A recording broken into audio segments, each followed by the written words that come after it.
which I use, you could be anything you want. You could have a scan of you and make it look super realistic.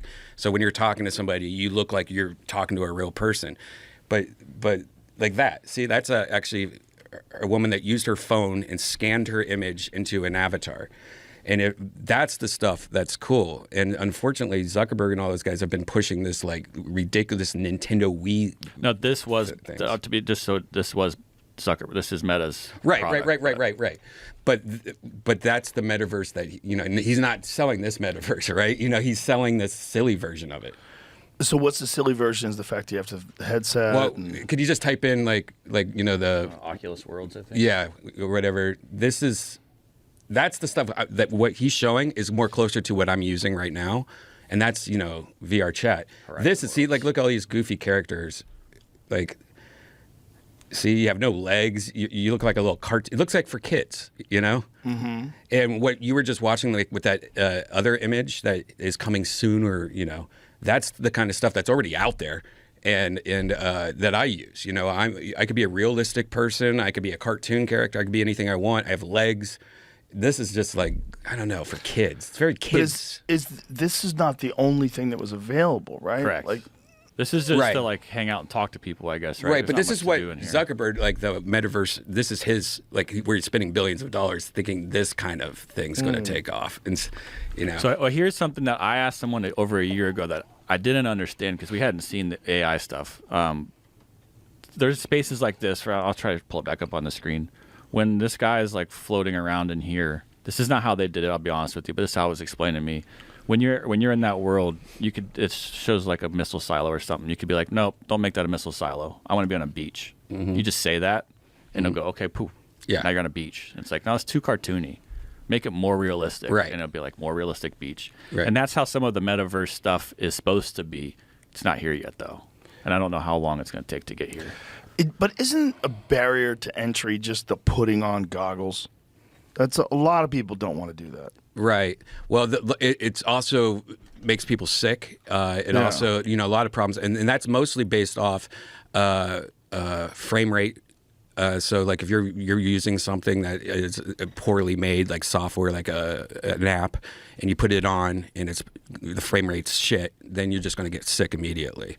Or is it too low a frame rate? Yeah, too low a frame rate, you start getting sick. So it just confuses you. Yeah, it just makes you feel like uneasy, like when you're spinning on a carnival ride or something, and your stomach starts getting a little. That makes sense. Where if your eyeballs are seeing something that's blurry and fucked, your mind might say, "Oh my God, you're sick. You should throw up." Exactly. You ate something bad. You're dying. Right. Yeah. Yeah.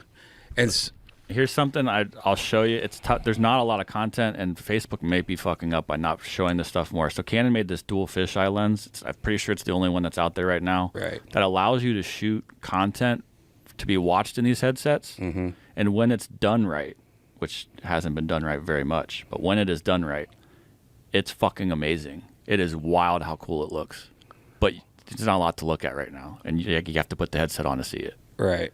But things in front of you look like you should just reach out and touch them, and they're in high definition quality. It seems like every iteration of these things, we're always waiting for the one that's like, that's it. Like if you go back to when VR was first talked about, it was like the 80s and 90s. Remember, they thought that was going to be a thing. You put on the goggles, you're in another world. But technology wasn't really there. And then all of a sudden with Oculus and with the HTC Vive, okay, we're getting real close. Now we're getting real close. But it's still like not quite. That's what they 90s. Yeah, that's what they think Apple is going to do with their headset. It's going to be that cool, supposedly. So this is VR in the 90s. So yeah, they probably thought this is the beginning.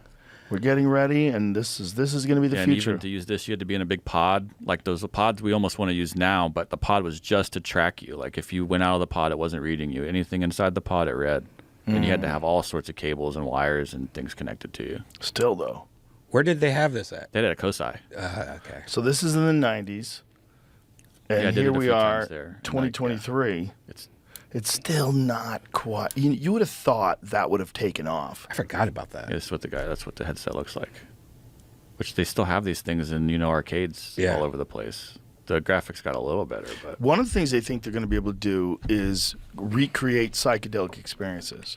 They think they're going to be able to make a VR psychedelic experience so you could trip balls without having to do any drugs, and it'll have the same effect on your mind. I do a pretty good version of it, like all the time. Yeah? Yeah. The thing I play all the time, I have a character that you could do DMT, acid, mushrooms, and stuff like that, and you take it and you start seeing a little bit of trails on your hands, and then the more you start seeing more trails, like it's pretty good. And you could do DMT where there's like fucking like Buddhas coming out of the ground, like that look like lasers and shit like that. Really? Yeah. It's sometimes we'll just listen to music, get high, and just do that for hours.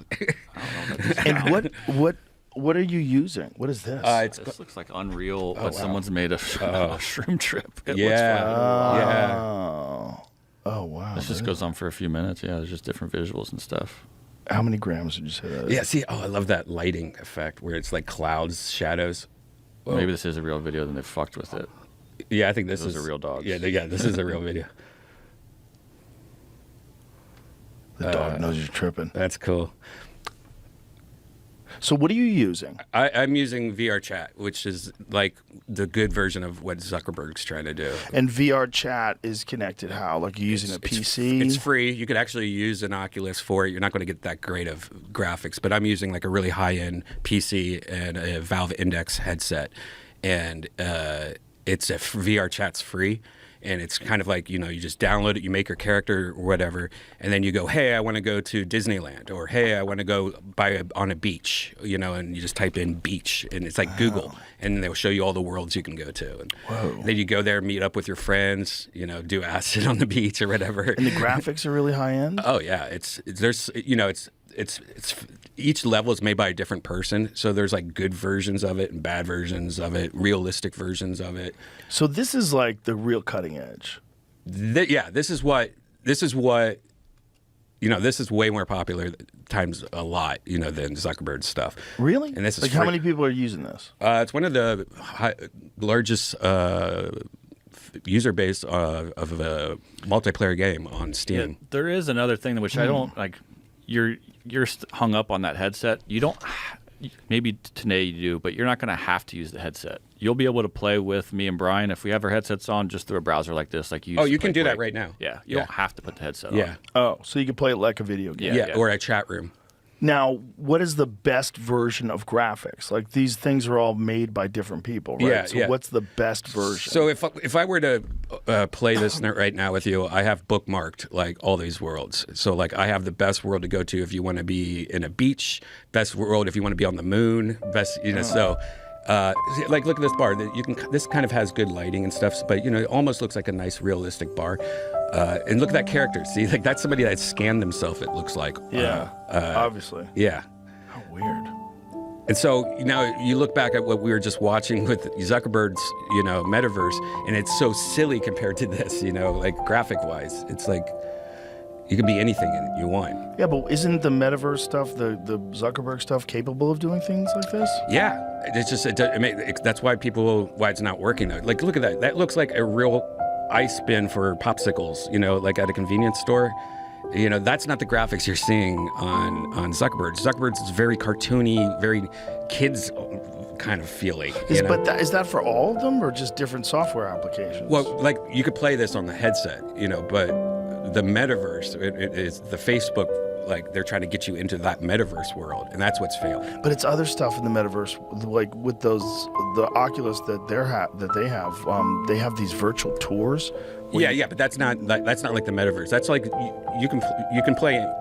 The headset's just like a computer, pretty much. So you can download anything on it, So the metaverse is like a walled garden.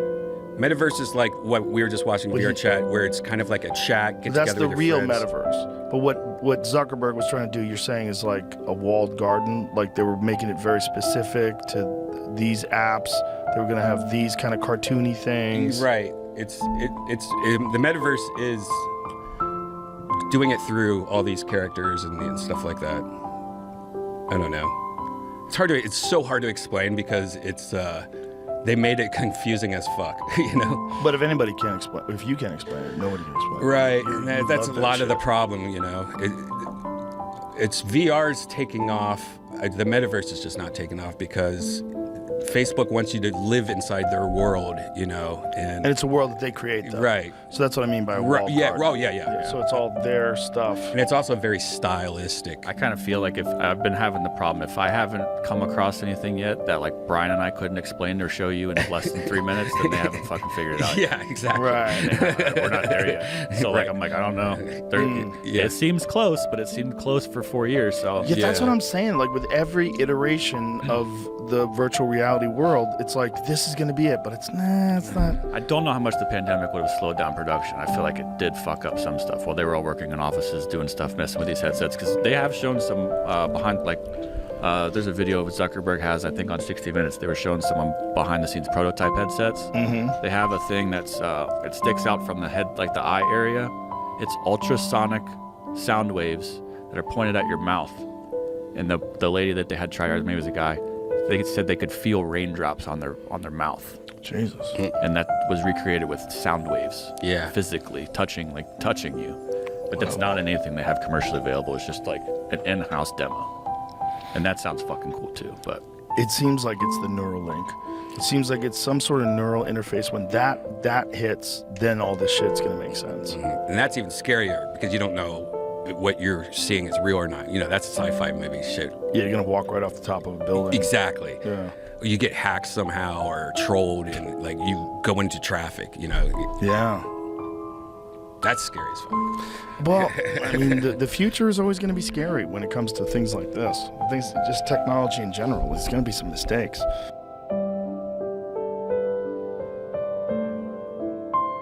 Have a tumultuous relationship with the Lord, so I wasn't, sure how I'd show up, but I was like, you know what, I'll go. And I went, dude, it was 100 people, a back road church, 20 of them were kids that went to high school with her.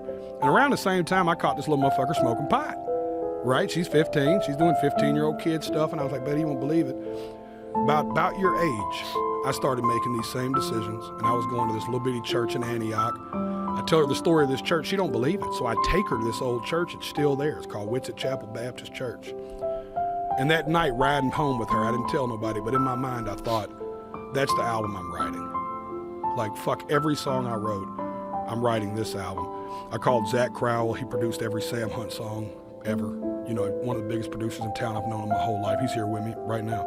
And I said, dude, I want to write an album called Going to Church. And I just kind of want to write this kind of journey and just kind of A to Z it and write a real project. And Zach was like, I'm in. He's like, well, why don't you just call it Whitsitt Chapel? So that's how we ended up doing Whitsitt Chapel. So when Need a Favor came into the fold, I was like, what's worship music for sinners sound like? Like, what does a motherfucker like me? Because, when you're in church, it's holy, holy, you are great. I was like, I don't necessarily feel that way. So how do I feel? You know what I mean? And then it was like, only talk to God when I need a favor. And I was like, we got to build it with a choir and big production. I want that old stomp, clap, that old church feel. And I want to bring like that vibe of that church, into the, and the whole thing is, the whole album is built on that vibe of like, there's fire and brimstone. There's everything you go through in a Sunday morning worship service. Have you ever been to a Sunday in the South worship service? You're going to convince you you're a horrible human at some point. You're going to hell. And then at the end, they'll hit a major key instead of a minor one finally and go, but there's hope. You know what I'm saying? So I was like, how do I write that, Man, I've always been a fan of those preachers. I love the way they captivate an audience. Yeah. And even if they're crazy, even if they're talking nonsense, there's something exciting about watching some dude preach the word and just yell it out and on fire. On fire. So I'm gonna send you a link to the album, but I got a preacher throughout the whole album doing that, Joe. Ooh. That tied the record together.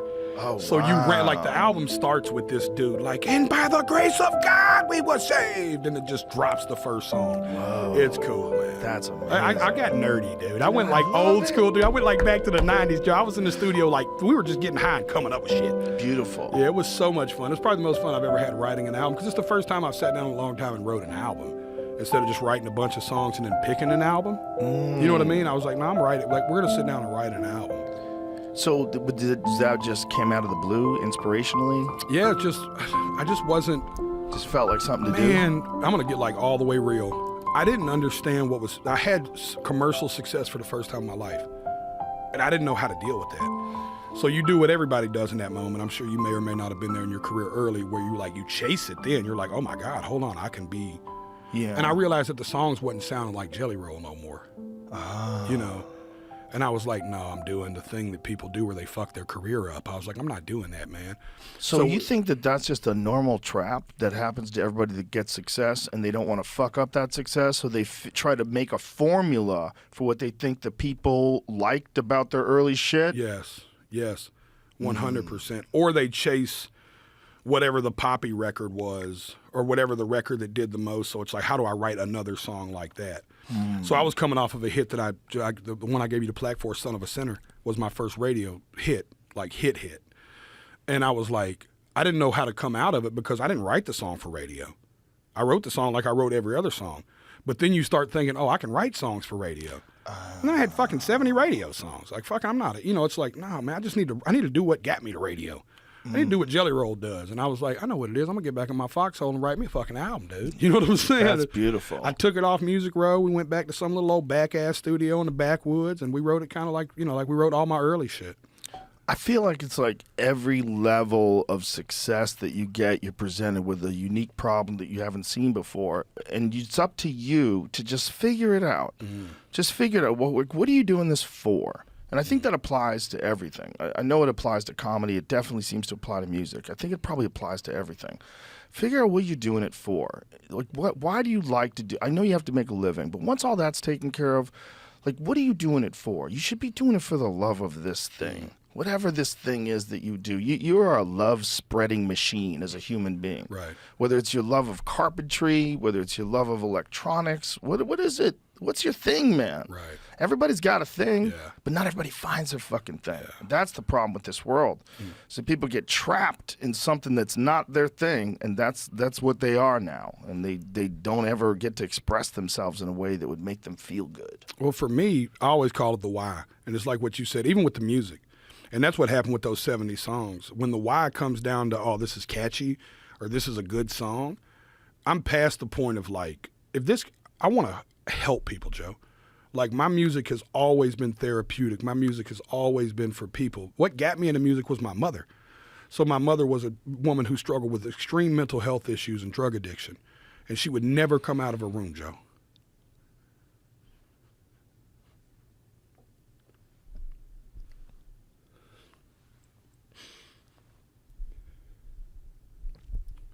And she would come downstairs and she'd throw a record on and she'd light a cigarette at the table. And dude, I would watch the house change. Like brothers, sisters, cousins coming from across the street. We live in a little tight neighborhood, poor people, Neighbors coming over. Her friends start flooding the house. And she held court. Joe, I would watch our kitchen turn into a nightclub. And she'd start telling stories. And listen, we didn't have Google. We had to believe the bitch back then. Right? You know what I'm saying? Like, you know what I'm saying? So she would be like, James Taylor wrote this about his drug-addicted mother. You know what I'm saying? Or something, and play Fire and Rain. Right. Or she'd be like, Bette Midler wrote The Rose about, and we're just like all captivated. And then she'd play The Rose, and we're all crying in the kitchen together. And it's like, and I didn't understand, because I'm a kid, right? But something changed in her when the record went on, is how I looked at it. I didn't know anything about drug addiction, anything about schizophrenia or bipolar or any of this stuff she was dealing with, or manic depression back then, what they called. I didn't know any of this. I just knew that this lady never fucking leaves that room, and when she does, it seems like the music does it. So I spent my whole life writing songs for her, right? I was like, I kind of indirectly was like, writing these songs for the addicted and the broken. You know what I mean? Because that's what I was seeing. Yeah. So it's like I found purpose in the music. And like I tell people, if I was going to do it for money, like any sane fucking comedian or musician, I'd have quit 10 years ago. Because fuck, I didn't make any for 15 years. If I was doing it for money, I'd have quit forever ago and went and got a job. I just knew that it was always helping people. You know what I mean? It's like the music was all, because I seen how it helped my mother. And I knew the power of music.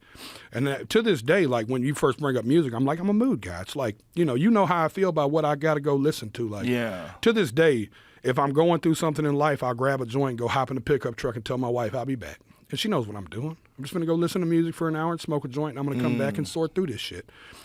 But it was something about that made me want to write songs for purpose.